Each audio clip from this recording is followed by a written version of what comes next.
It's only sport with Martin Devlin on the platform. Brought to you by One New Zealand. Let's get connected. Jim Tucker joins us out of Oz. The Wallabies have been named. We were named today. They've been named today. Jim, welcome back. Martin, lovely to speak to you. Nick White into the team and Hunter Paisami. This is going to be quite an honour for him when he takes the field at some stage. He's going to become the most capped Wallaby ever. James Slipper, coming up to James 140 Slipper, tests.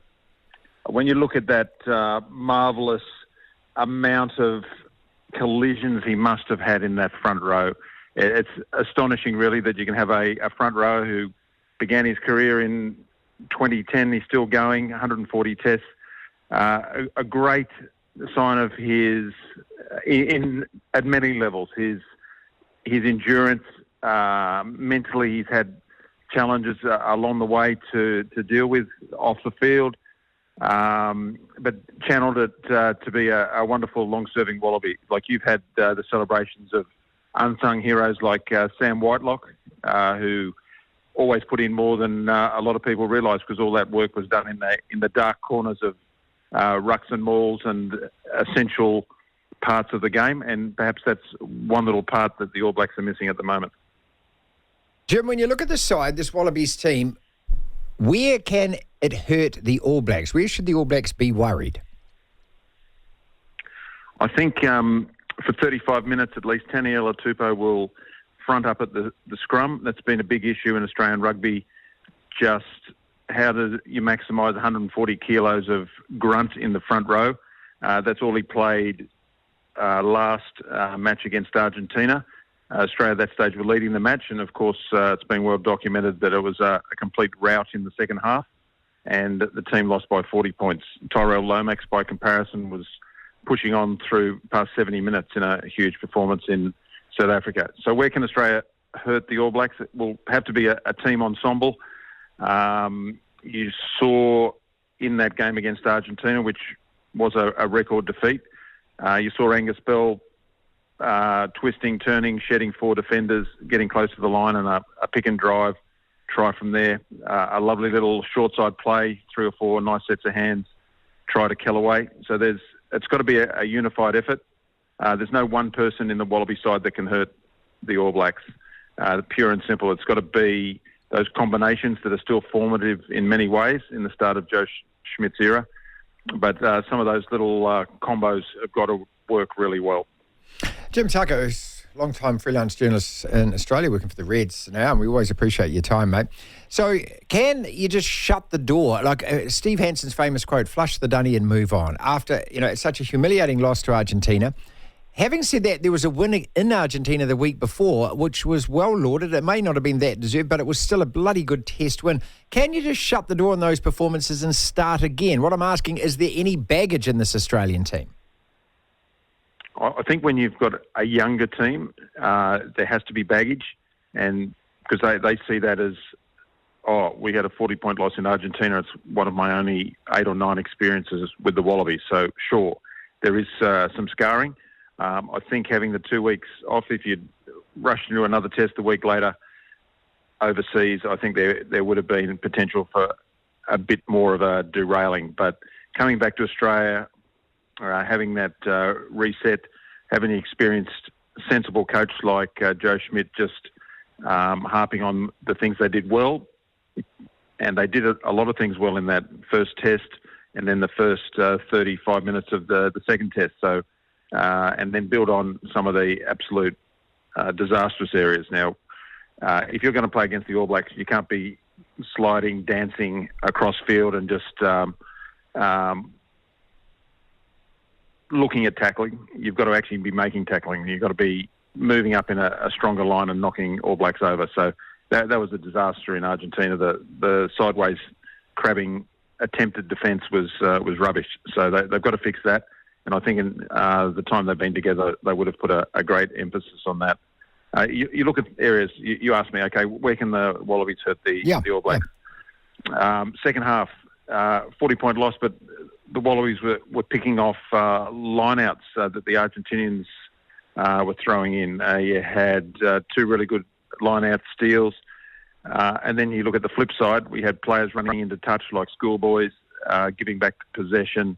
You had poor kicking, and that's an endemic problem in Australian rugby. The kicking, great, put up a contestable kick, but hey, if you're not connected to your chasers, it's just giving away opportunities to counter-attack to the other side. So some of those things have probably added grey hairs to Joe's already grey hairs. So you've really got to nail some of those, well, all those skills at 100%.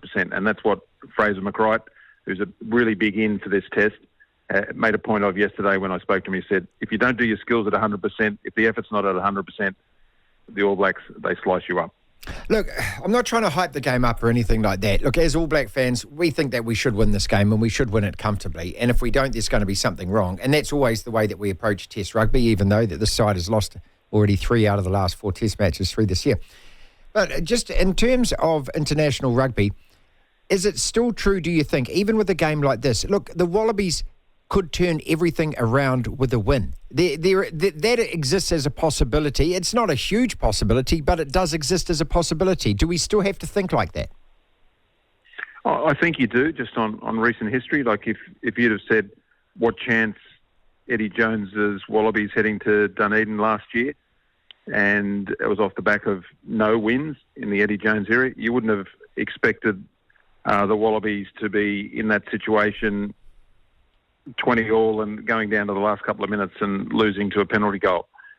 You might not have expected it at the MCG when the Wallabies should have won, ahead into those final seconds at the MCG, and then a French ref with a silly rogue idea on how to judge the last seconds of a test, and the All Blacks were absolutely good enough to score the final try and pinch that game. You look at those, but you also balance some of the thrashings as well. So I'd say always that the Wallabies will never see the All Blacks as anything but the supreme challenge.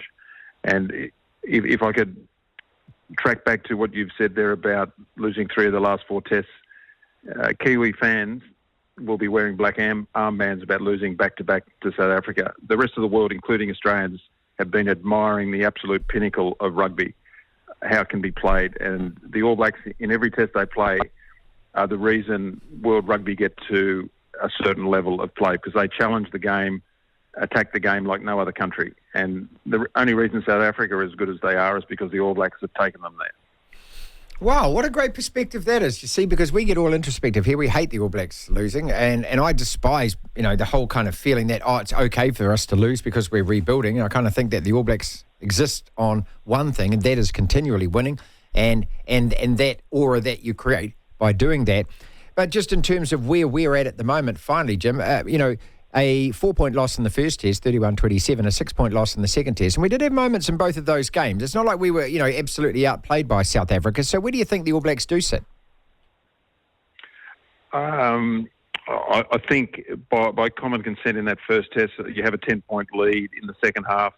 And again, positioned in the second test where it's down to that closing out the games. Everyone makes this point that if you lose by 2 or 3 points, you're really super close to the opposition.